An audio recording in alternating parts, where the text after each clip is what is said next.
잠언 29장 15절로부터 23절까지 우리 함께 읽도록 하겠습니다. 시작. 채찍과 꾸지람이 지혜를 주거늘 임의로 행하게 버려둔 자식은 어미를 욕되게 하느니라.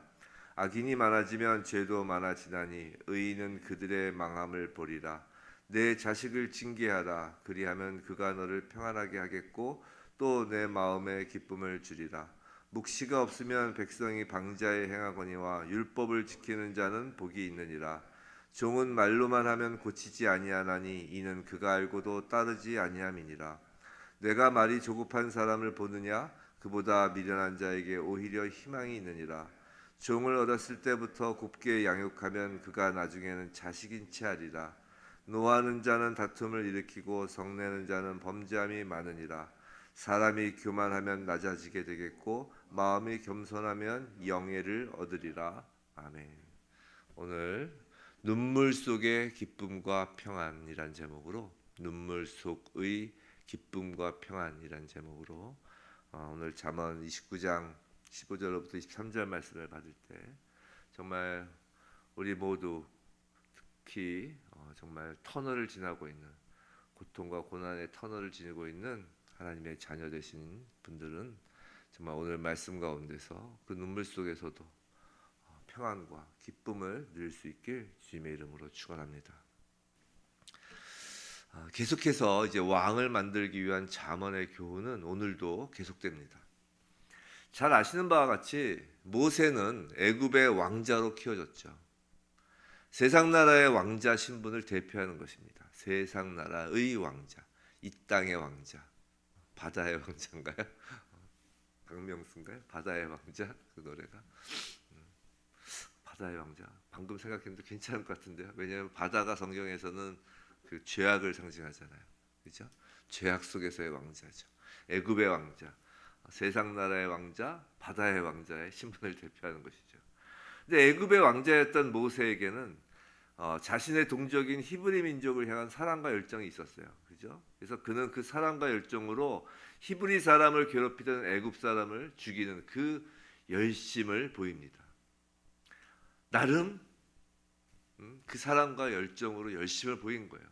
하지만 그 애굽의 왕자 신분으로는 모세는 하나님의 종이 될 수 없었죠. 그래서 모세는 광야로 도피하였고 미디안 광야에서 40년을 보냅니다.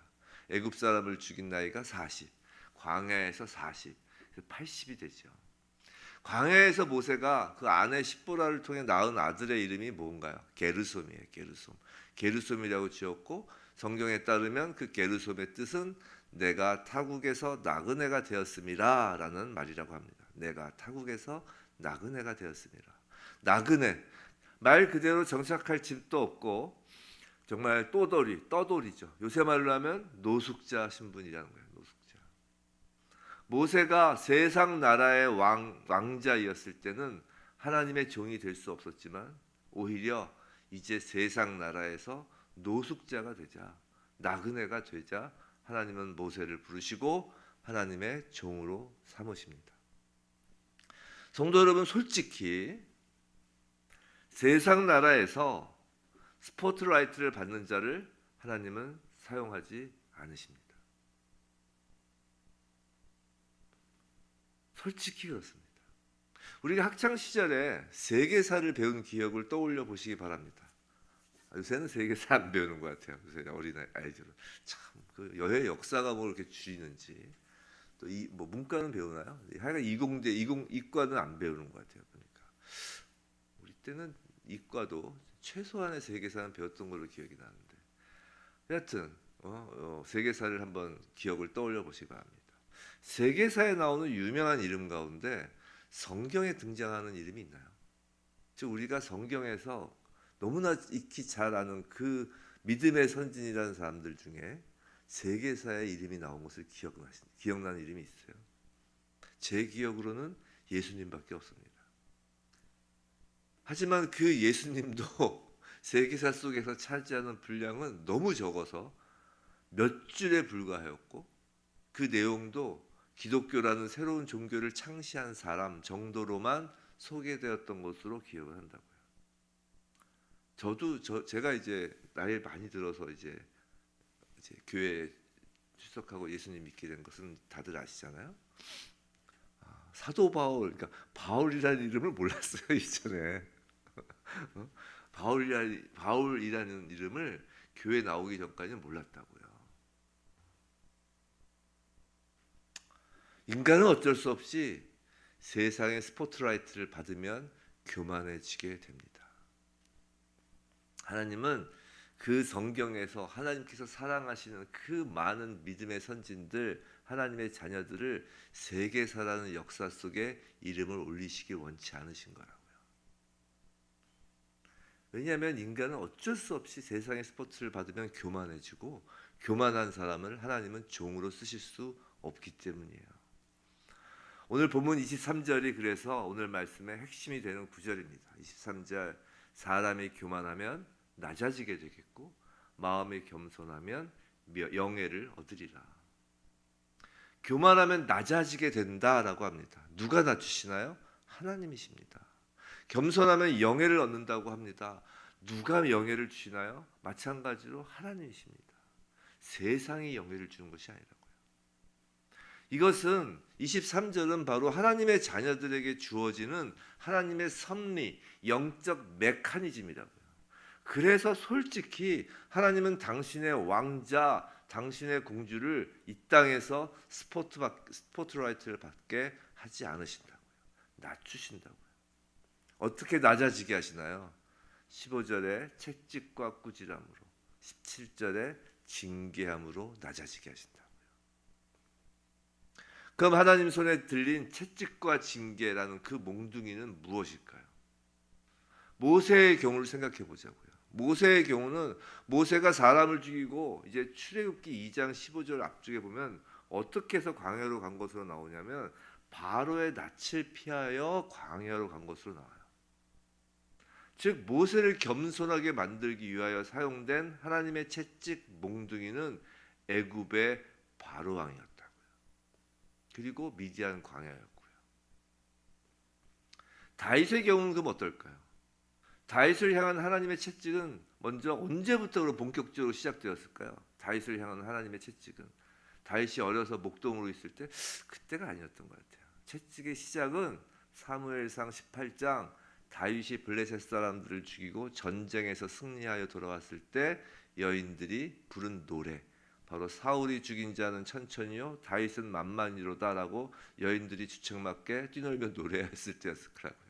굳이 노래를 해가지고 그때부터 하나님의 채찍은 다윗을 향한 채찍은 시작된 거라고요.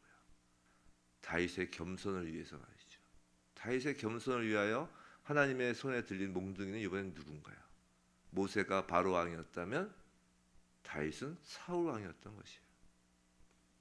사랑하는 성도 여러분, 우리는 예수를 믿고 난 다음에 하나님의 자녀가 된 순간부터 세상이 우리에게 주었던 세상에 갇힌 그 고정된 패러다임이 바뀌어지게 되는데, 뭐 우리가 바꾸고 싶어서 바꾸는 게 아니라 하나님이 바뀌도록 만들어 버리시는데, 그중 대표적인 것이 뭐냐면 인과응보라는 패러다임이에요. 죄를 지으면 벌을 받는다라는 인과응보라는 패러다임이 예수를 믿는 자녀는 바뀌어지는 거예요. 그 인과응보, 죄를 지으면 형벌을 받는다라는 것은 성도에게는, 하나님의 자녀에게는 더 이상 적용되지 않는 어떤 원칙, 패러다임이에요. 왜 그럴까요? 바로 십자가 때문이에요. 모든 죄, 과거, 현재, 미래의 인류의 모든 죄는 예수 그리스도께서 십자가에서 해결하셨기 때문에 성도에겐 그 어떤 영향도 그 죄가 미치지 못하기 때문이에요.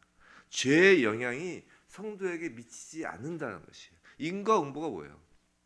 죄로 인한 자연스럽게 너무나 당연히 발생되어지는 결과로서의 형벌이잖아요. 이제 그것은 끊어졌다는 것이에요. 성도에게는 더 이상 죄로 인한 형벌로서의 채찍은 없음을 믿으시기 바랍니다. 이건 되게 중요한 거예요. 안 그러면 계속 우리는 사탄에게 쫓겨다니게 됩니다. 이거 거짓말이에요. 하나님의 자녀는 죄로 인한 형벌은 없어요. 오직 왕으로 키워내기 위한 아버지의 채찍만 있을 뿐이라고요. 예를 들어볼까요? IMF와 같은 불황으로 부도를 맞았다고 합시다. 세상에서 일어나는 모든 사망의 증상이 있어요.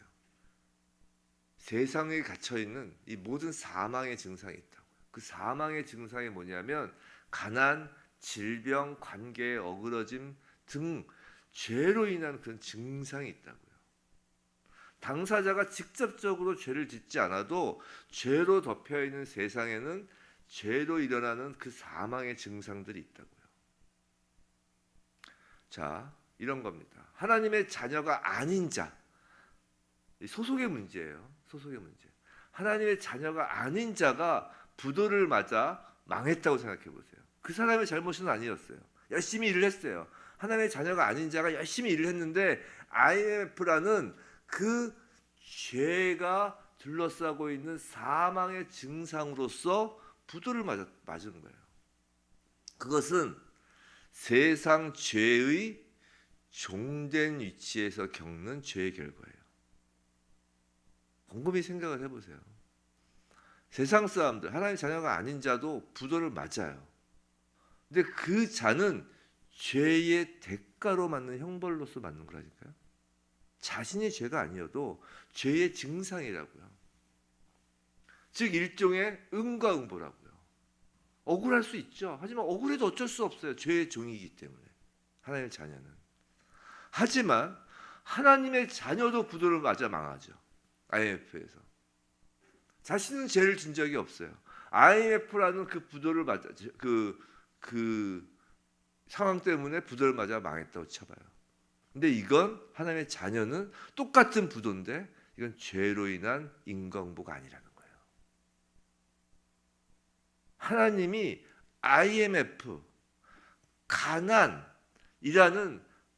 소위 말하여 바로 왕, 사울 왕과 같은 그 사망의 증상, 똑같은 사망의 증상이더라도 그것이 하나님 손에 붙잡혀서 채찍으로 삼아 하나님의 자녀로 키워내시는 거라고요. 똑같은 부도도. 모세를 세상의 왕자에서 광야의 나그네 자리로 옮기시고 계시는 거라고요. 또 다른 경우를 한번 또 예를 들어봅시다. 이게 당사자가 직접적으로 죄를 지은 경우도 마찬가지예요. 예를 들어서 거짓말을 하고 사기를 친 것이 발각되어서 처벌을 받게 되고 자신이 가진 것을 모두 몰수되었다고 한번 칩시다. 이건 자신의 직접적인 죄 때문이에요. 앞에서 이야기한 것은 자기가 직접적으로 죄를 짓지 않고 이 땅에 만연되어 있는 그 죄의 사슬에 얽혀 있어서 죄의 종으로서 죄의 인과응보를 받는 하나님 믿지 않는 자녀들. 이 죄의 사슬이 예수 그리스도의 십자가로서 다 끊겨서 우리에게 영향을 미칠 수는 없지만 하나님의 자녀를 양육하기 위하여 그 죄의 증상들을 하나님이 사용하셔서 자녀들을 훈육하시는, 양육하시는 그 경우를 봤어요. 지금은 아예 직접 죄를 짓는 게요. 예수 믿는 사람들도 죄를 짓잖아요. 거짓말에서 사기치고 발각돼서 처벌받고 재산이 모두 몰수되었다고 칩시다. 하나님의 자녀가 아닌 경우를 먼저 볼게요. 똑같이 하나님의 자녀가 아닌 경우에는 말 그대로 이것은 그대로 인과응보예요. 자기가 죄를 지었기 때문에 그에 따른 인과응보로 온 거예요. 죄에 따른 형벌을 받는 것은 당연한 것이에요. 법칙이에요. 그게. 근데 하나님의 자녀에겐 더 이상 인과응보가 미치지 않는다고 그랬잖아요. 하나님의 자녀가 아닌 사람 중에, 근데 이제 하나님의 자녀가 아닌 사람 중에서도 이제 하나님 자녀가 아닌 경우를 계속 봅시다. 하나님 자녀가 아닌 사람 중에는 근데 이렇게 죄에 따르면 형벌을 받아야 되는데 그게 인과응보인데 그 형벌을 받지 않으려고 이제 죄를 감출 수 있는 더 강한 힘과 더 높은 지위를 가지려고 하는 사람도 있어요. 사실 대부분의 세상 사람들은 그것을 위하여 그 힘과 지위를 가지려고 한다고요. 그것이 자신을 보호해 줄 거라고 생각을 하거든요. 사람의 죄성이라는 게 그거예요. 사람은 기본적으로 그래서 그 죄의 종인 까닭이 죄의 종인 것을 드러나는 그 모습이 세상의 힘과 세상의 권력과 지위를 가지는 모습에서 드러나는 거예요. 이건 죄인이기 때문에 그것에 따른 인과응보를 받지 않으려면 그것이 가로막아 준다고 생각하거든요. 자기를 보호해 준다고. 그래서 더 강한 힘과 더 높은 지위를 가집니다. 이런 것을 두고 인과응보의 예외로 보이는 세상 속에서의 악인의 형통이라고 하는 것이에요. 악인의 형통은 바로 그런 거라고요. 인과응보의 예외로 보이죠, 세상 속에서. 반면에 하나님의 자녀가 된 자는 당사자가 죄를 지으면 하나님께서, 이제 주체가 하나님이 돼요. 하나님의 자녀는 모든 주체는 하나님입니다. 그래서 하나님께서 세상에 있는 그 형벌을 통하여든 또는 명예를 실추시키든 여하튼 그런 것을 도구로 삼으셔서 채찍으로 내리치시는 거예요. 절대로 악인의 형통을 하나님의 자녀들에게는 허락하지도 않으세요. 예외가 없으신 거예요. 그래서 하나님의 자녀, 특히 하나님의 종으로 점점 종의 위치로 점점 가면 갈수록 그 자신의 잘못이 밝혀지지 않을 것이라는 것은 꿈도 꾸면 안 되는 거예요. 점점 밝게 드러내시는 거예요. 인과응보도 하나님의 자녀에겐 적용되지 않고요. 인과응보의 예외도 하나님의 자녀에겐 적용되지 않는 거예요. 이건 죄로 인한 형벌이 아니기 때문에 인과응보가 아닌 것이에요. 하나님이 자녀를 왕으로 만드신 이 양육이기 때문에 얄짤없으신 거예요. 속된 말로 얄짤없으신 거예요. 하나님은 바로 왕, 사울 왕과 같은 이 세상의 죄의 증상인 가난, 질병, 각종 고난과 고통, 그것을 하나님 손의 징계 수단으로 삼아 하나님의 왕자, 공주를 왕으로 키워내시는 것입니다. 완전히 달라진 거예요. 성도 여러분, 우리가 예수를 믿어 하나님의 자녀가 되는 순간 죄인에서 의인으로 신분이 변화되었다라는 것을 어떻게 우리가 확실히 확인할 수 있을까요? 그것이 어떻게 확인될 수 있을까요? 우리의 신분이 죄인에서 의인으로 변화되었다는 것을 확실히 확인될 수 있는 것은 오직 하나님의 징계로 확인되는 거예요. 그래서 성경에서도 그렇고 사도들의 서신서에도 그렇고 빠짐없이 등장하는 게 고난인 거예요. 예수를 믿으면 빠짐없이 고난에 처하게 되는 거라고요. 예수를 믿었는데 갑자기 사업이 망하는 거예요. 이 아침에 예배 드리신 분들이 이렇게 이야기를 하는 것입니다. 주일날 이런 이야기 하면 이제 큰일 나죠. 낭망을 시키죠. 근데 이건 진리예요. 예수를 믿었는데 갑자기 사업이 망할 수 있다니까요. 예수를 믿고 신앙생활을 정말 잘하고 있는데 갑자기 병에 걸릴 수 있다니까요. 우리 예수 믿는다고 하면서 누구네 집에 갔을 때 예수를 잘 믿는 집인데 막 정말 가세가 기울고 너무 사는 게 힘들고 뭐 하나 풀리는 게 없으면 정말 믿음 없는, 자기의 믿음 없음을 어떻게 표현하냐면 저 사람이 믿음이 약해서 저렇게 벌 받는 거라고 이야기하면, 그렇게 이야기한 사람이 믿음이 없는 거예요. 병에 걸린다니까요, 갑자기. 또 세상 사람들한테 별것도 아닌 작은 죄를 저질러도 그냥 넘어가기도 하는데, 세상 사람들은 이건 예외 없이 세상에 드러나고 탈탈 털려서 정말 재기불능된 것처럼 보일 정도로 명예가 실추될 수도 있다고요. 하나님께서 자녀로 키우고 계신 거라고요. 어떤 경우에는 하나님의 징계와 채찍이 너무 힘들어서 앓는 소리조차, 신음소리조차 내지 못할 수도 있어요. 모세 보세요. 신음소리도 못 내잖아요. 자기 아들 이름을 그렇게 지는 사람이 어디 있어요.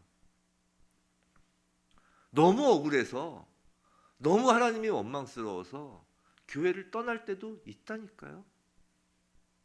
하지만 하나님의 자녀는 자녀이기 때문에 하나님께서 결코 포기하지 않으십니다. 반드시 하나님의 품으로 다시 돌이키시고, 그래도 멈추지 않으세요. 그 징계를. 고통 속에서 울부짖는 그 당신의 자녀에게서 눈을 떼지 않으신다고요. 생각해 보세요. 부모가 자녀를 회초리질할 때 텔레비전 보면서 회초리질하는 부모 있으면 그 부모는 나쁜 부모예요. 그렇잖아요. 부모는 자녀를 회초리를 치면서 그 자녀의 그 정강이에 물들어가는 그 빨갛게 되는 것을 눈물로 보면서 치는 거라고요. 회초리 치면서 TV 보는 부모 있어요? 하나님은 자녀를 징계하시면서 그 자녀의 그 표정 하나하나, 그 울음소리 하나하나에도 눈을 떼지 못하시고 귀를 놓지 못하시고 울고 계시는 거라고요. 19절 21절 먼저 보겠습니다. 이것만. 19절, 왜냐하면 오해할 수가 있어서. 19절, 종은 말로만 하면 고치지 아니하나니 이는 그가 알고도 따르지 아니함이니라. 21절, 종을 어렸을 때부터 곱게 양육하면 그가 나중에는 자식인 채 하리라. 자, 여기서의 종은 하나님의 종을 말하는 것이 아니라 세상의 종으로 보면 되는 것입니다. 세상의 종, 죄의 종. 성도 여러분, 우리는 모두 죄의 종된 자들이었어요. 하지만 이제는 죄의 종이 아니라 하나님의 종인 것이죠. 세상 종은 교만해서 하나님의 말씀으로 고쳐지지 않는다는 것이에요. 마이동풍이라는 거예요. 정말 동물이라는 것이에요. 아무리 얘기해도 마이동풍, 말 귀에 부는 바람이라는 거 아니에요. 세상의 종은 또 곱게 양육하면, 즉 오구오구 우쭈쭈 대접받는 인생을 살게 되면 자신이 하나님의 자녀라고 착각까지 한다는 것이에요. 성도 여러분, 예수 믿고 나서 너무 잘 돼. 죄를 져도 드러나지도 않아. 정말 하나님 나를 비단결처럼 다루셔. 난 하나님이 왜 사랑의 하나님인 줄 알겠어. 난 너무 비단결처럼 다루시거든. 자칫 오구오구 쭈쭈로 대접받는 인생을 살게 되면 세상 중일 가능성이 높아요. 하나님의 자녀라고 착각하는 것뿐이죠. 없으십니다. 하나님은 참된 자녀, 참된 하나님의 종은 겸손하여 하나님의 말씀에 순종할 때까지 하나님께서 몰아치시는 겁니다. 생각해보세요. 하나님 말씀에 순종하지 않는데 어떻게 하나님이 종으로 쓰시겠어요? 어떻게 왕으로 세우시겠어요? 하나님의 종이라는 것이 바로 이 땅의 왕이라는 거 아니에요. 그래서 진짜 하나님의 자녀는 어렸을 때부터 곱게 양육되지 않는 것이에요. 절대 비단결처럼 다루지 않으십니다. 사랑하는 성도 여러분, 지금 얼마나 힘이 드시나요? 가난으로, 질병으로, 사람들의 손가락질과 세상의 그 우는 사자처럼 덤벼드는 상황에서 얼마나 힘이 드시나요? 사탄은 지금도 넌 죄인이야. 너 같은 게 무슨 하나님의 자녀야. 너처럼 죄 지은 자가 무슨 하나님의 종이야 라고 하면서 사탄이 가져다주는 그 죄책감에 얼마나 힘드시나요? 어떤 땐 사랑하는 사람이 아플 수도 있고, 어떤 땐 사랑하는 사람이 먼저 세상을 떠나는 경우도 있고, 또 어떤 때는 사랑하는 사람이 헤어나오지 못하는 그 고통 속에서 몸부림치는 것을 보면 얼마나 마음이 찢어지나요? 솔직히 오늘 설교가 그 고통 가운데 있는 분들에겐 어떤 위로도 되지 못한다는 것을 잘 알고 있습니다. 하나님께서 허락하시고 하나님께서 하나님의 자녀로 키우기 위한 과정이라는 것을 우리가 이 설교로, 이 말씀으로 아무리 머리로는 알아도 아픈 건 아픈 거예요. 그것을 목사인 제가 위로할 수 없어요. 우리의 머리로는 위로가 안 됩니다. 그걸 위로하시는 분은 채찍을 든 하나님 분이세요. 생각해 보세요. 우리가 어렸을 때 아버지한테 회초리를 맞았을 때, 저 어렸을 때 아버지한테 회초리 맞은 적이 있는데 저희 아버지는 되게 엄하셨어요. 거의 기절할 때까지 때리셨어요. 근데 제가 딱 한 번 맞았어요. 그러니까 한 번 어렸을 때 완전히 그냥 이제 잡아 놓으시는데 정말 거의 기절하는 줄 알았어요. 근데 그 옆에서 형제들이 아무리 위로해도 위로가 안 돼요. 하물며 어머니가 와서 위로를 해도 위로가 안 돼요. 언제 위로가 되시는 줄 알아요? 밤에 아버지가 제 발에 약을 발라주실 때 위로가 되는 거예요. 이 새벽에 하나님 앞에 엎드려 우리의 모든 아픔을 토하시기 바랍니다. 다윗의 시편을 보세요. 얼마나 하나님 앞에서 아이처럼 뒹굴었나요. 그렇게 우리는 하나님 앞에서 하나님의 자녀의 모습으로 빚어지고 겸손해져 가는 것입니다. 명심하여야 합니다. 명심하여야 할 것은 하나님은 절대로 세상의 스포트라이트를 받는 사람을, 세상의 스포트라이트를 즐겨하는 사람을, 세상의 스포트라이트를 쫓는 사람을 절대로 쓰시지 않습니다. 골방에서 이렇게 새벽 제단에서 흐느끼고 아픔을 호소하는 사람이 바로 하나님의 종이에요.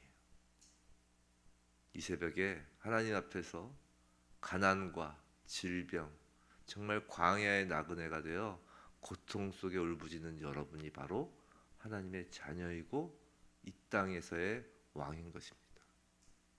위로는 되지 않을 수 있지만 이것이 진리인 것은 분명하기에 선포하는 거예요. 우리는 그렇게 눈물 속에서 하나님이 주시는 평안을 가질 수 있고, 눈물 속에서 우리의 하나님 자녀된 신분으로 기뻐할 수 있는 거예요. 절대 하나님은 자녀를 죽이시지 않습니다. 키우실 뿐이에요.